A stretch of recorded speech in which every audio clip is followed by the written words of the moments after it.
Halo sahabat makna dimanapun Anda berada. Senang sekali bisa berjumpa bersama dalam program Sate Bang Jack. Mari kita mempersiapkan hati kita untuk duduk diam di hadapan Tuhan dan mendengarkan sabdanya. Bacaan hari ini diambil dari Matius 15 ayat yang ke-28.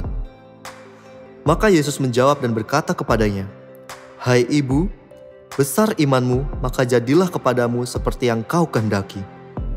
Dan seketika itu juga anaknya sembuh.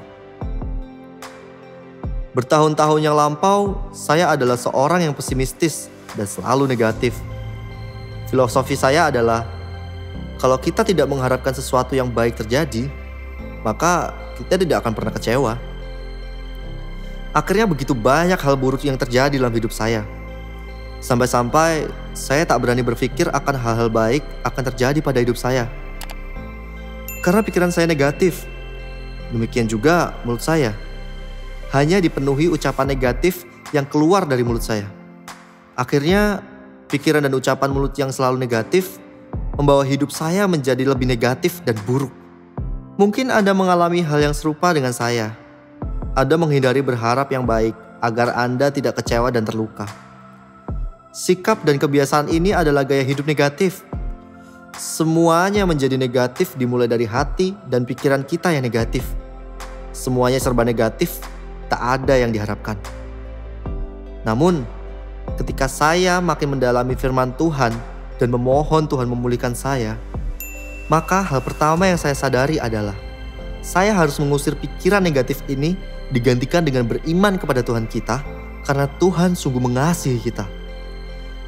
Makin saya melayani Tuhan, saya makin merasakan dorongan makin kuat untuk menjadi positif dalam hati, pikiran, dan ucapan saya. Saya merasa diperbarui hari lepas hari dengan bertumbuh positif, hidup dalam pengharapan yang positif. Tindakan kita adalah hasil dari hati pikiran kita. Pikiran yang negatif akan menghasilkan hidup yang negatif. Tapi bila kita memperbarui hati, pikiran kita dengan firman, maka seperti tertulis dalam Roma 12 ayatnya yang kedua, berubahlah oleh pembaruan budimu. Beriman dengan pikiran positif bukanlah berkhayal tanpa melihat kenyataan. Karena dalam Kristus hanya ada pengharapan positif seperti yang dijanjikannya, bahwa segala sesuatu disiapkan untuk kebaikan kita karena kasih Tuhan yang begitu besar bagi kita. Di tengah segala sesuatu yang ada di sekitar kita, pengharapan teguh pada Tuhan akan membawa kita selalu bisa bersyukur dan membawa hidup kita positif. Mari kita berdoa.